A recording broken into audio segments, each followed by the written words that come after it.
Good morning, viewers. Today I am present before you with the topic Characteristics of Romanticism.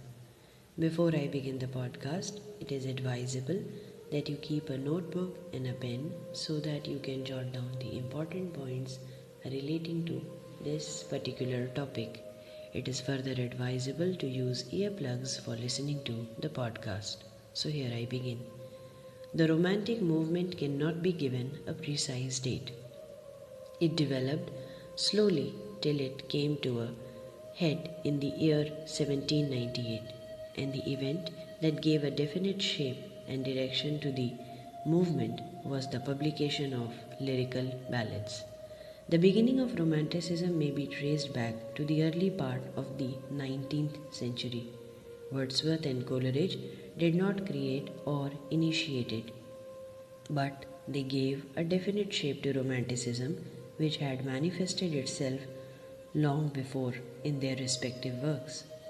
Thomson, Gray, and Collins may be called the precursors of the new movement. There is the first glimmering of Romanticism in their poetry. They were living in an age dominated by classical ideals, but both in form and sentiment, their works show a new trend. The heroic couplet was replaced by the Spenserian stanza and Miltonic blank verse, and love of nature, humanism, lyric, and elegiac note, and a new interest in the medieval past reappeared in English poetry. Coming to the characteristics of Romanticism. First, mystery.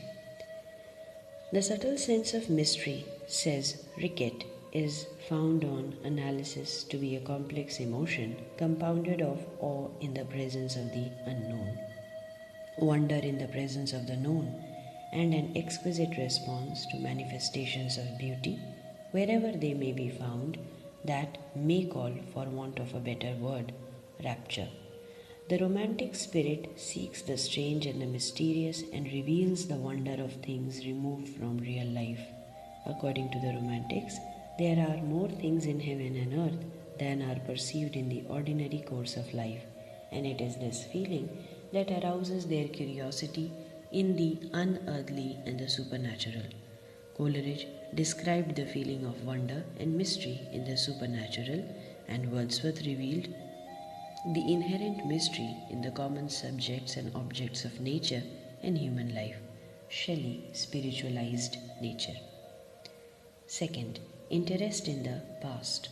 The Romantics sought to get away from the pressure of present reality and to find modes of deliverance from the dead weight of routine, so they looked to the past, for the past was removed from present reality, and it is remoteness and its distance that lends a wonder and enchantment to the panorama of life.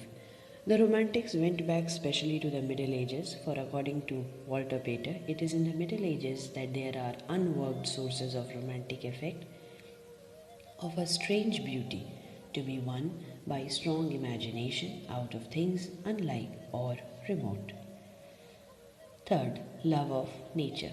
The Romantics discovered a new beauty and wonder in the world of nature.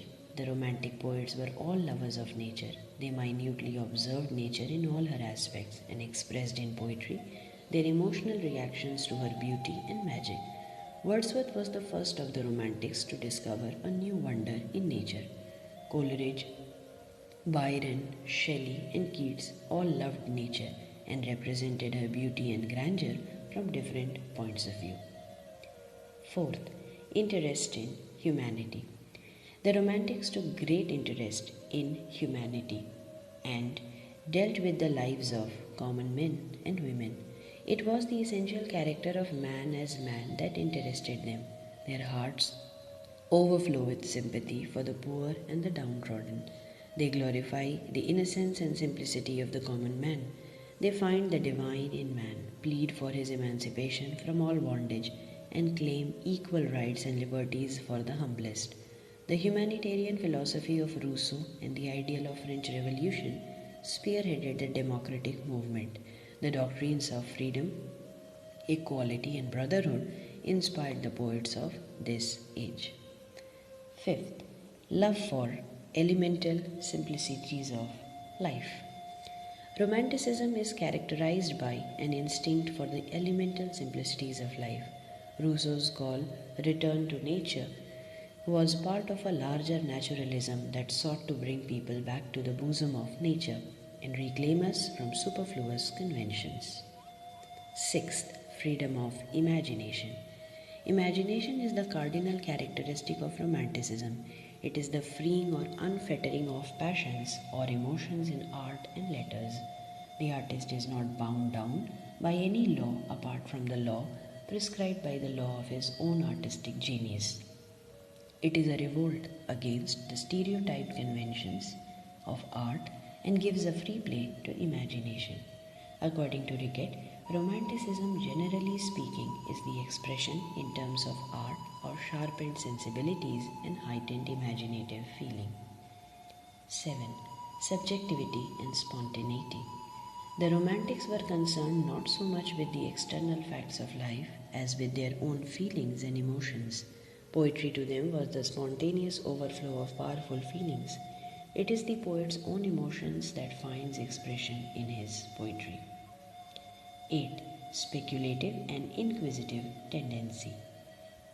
According to Rickett, Romanticism induces a speculative and inquisitive turn of mind. Besides the expression of the heightened sensibility of the imagination, a strong undercurrent of the speculative intellectual power underlies the best works of Wordsworth, Coleridge, Shelley, and Keats. Wordsworth's theory of poetry and poetic diction, Shelley's transcendentalism, and Coleridge's critical theories are permeated with inquisitiveness and sharp intellectual quality. Even the charge of vagueness against Shelley's poetry is not acceptable. Shelley's philosophy of nature is perfectly clear and consistent, and in his finest lyrics, such as The Cloud and the West Wind, there is a logical power of development, and when the poet is so disposed, a scientific accuracy that is so often overlooked by the slovenly reader. 9. Regeneration of poetic style. Poetic style acquired a rich variety in the hands of the Romantics. Rickett writes, Nowhere is the intellectual curiosity of Romantics better shown than in the regeneration of English poetic style. Their interest in the past led them to experiment with old meters and poetic forms. The heroic couplet of the 18th century gave place to various stanza forms. The Spenserian stanza, the ballad, the blank verse, the lyric, ode, and sonnet were all revived. The metrical peculiarities of the old ballad gave fresh inspiration to a great poets like Coleridge and Keats. A richness in language and a variety in metrical forms created a new melody in English poetry.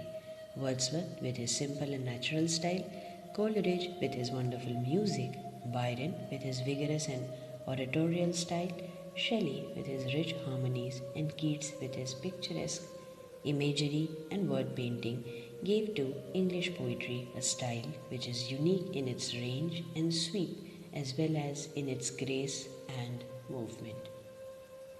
So these were the important characteristics of Romanticism: mystery, interest in the past, love of nature, humanity, elemental simplicities of life, imagination, subjectivity and spontaneity, speculative and inquisitive tendency, regeneration of poetic style. I hope this podcast helps each one of you in understanding this movement in a better way. Please mention your questions and observations in the comment section below. Please do like, share and subscribe to the channel, and don't forget to click on the bell icon for latest update. Thank you for your valuable time. Here's wishing you a great day ahead.